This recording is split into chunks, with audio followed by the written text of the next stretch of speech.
name is Pravir. I am speaking from RFL Ahmedabad. Today I am making a sad alarm.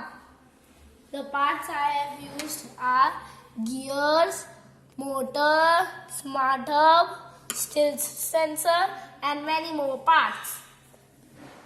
This hazard alarm will tell us the vibration in the ground and tell us the earthquake is dangerous or little bit dangerous. I will show you a demo in which it will show us if it is going on red, it will ring the alarm. If it is going in green, the color will change on the light and become green, and in the red it become red.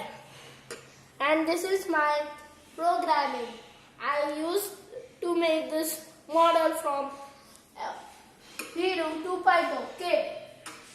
Now I will show you a demo.